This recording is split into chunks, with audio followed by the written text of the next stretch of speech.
It's really hard not to fall into the trap of making up your mind about what had happened before the evidence really presents itself. And then what happens is that you look for evidence that supports your theory and you disregard evidence that doesn't support your theory.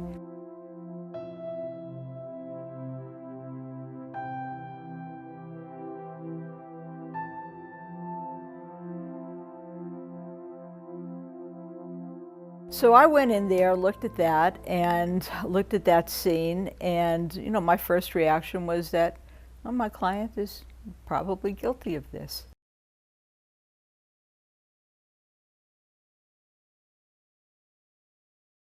When the police asked him about, assaulting and murdering Elizabeth the night before, what he said was, well, I was really drunk that night, but it doesn't sound like anything I would do.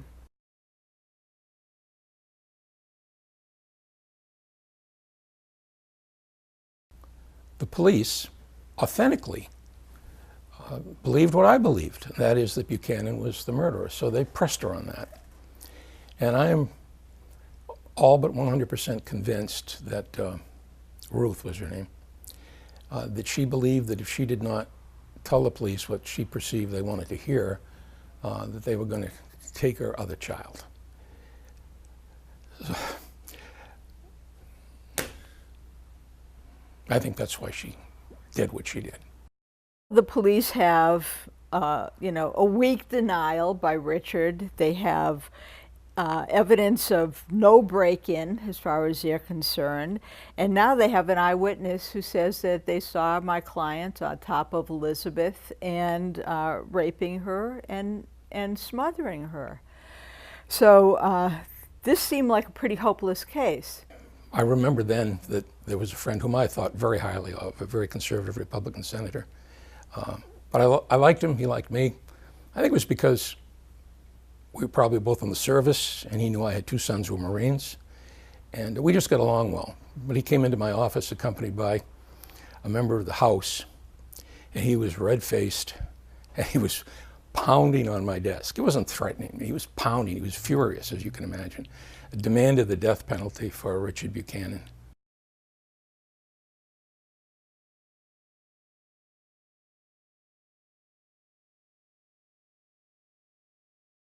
We had hired a DNA expert of our own, and I sent the report off to him, and I asked, well, what does this mean? What does this mean exactly? And he said to me, what it means, Barbara, is that your client is not guilty. And I was stunned. I was just stunned. I couldn't believe it.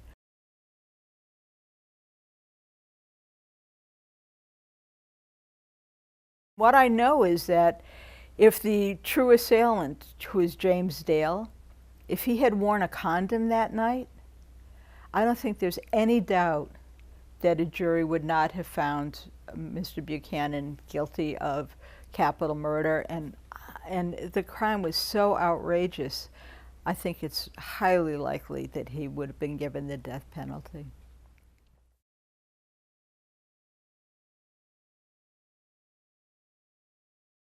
That to me says, whoa, we need to stop and slow down here. We need to think, what is going on? Anytime that we take any action that's irreversible, the chance for an error is always going to be there. Some people who we would have executed, thanks to the beauty of DNA, are now walking around. Eyewitness testimony is not perfect, we know that. We've executed innocent people.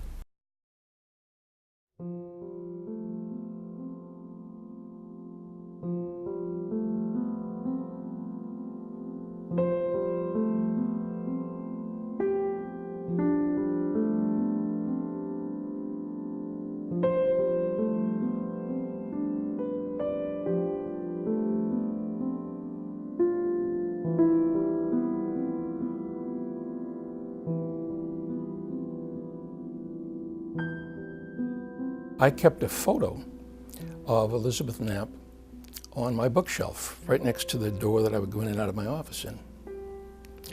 I really never discussed that until after I was AG, but a lot of people thought it was there for a sentimental reason, whatever. It was there to remind me, given the authority of an attorney general, it was there to remind me every time I left that office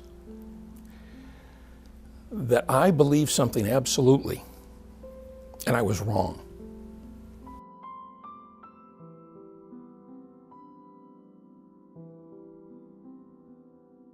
The one thing I learned as a judge in those 15 years on the court is I was not infallible, and the system over which I was presiding was not infallible.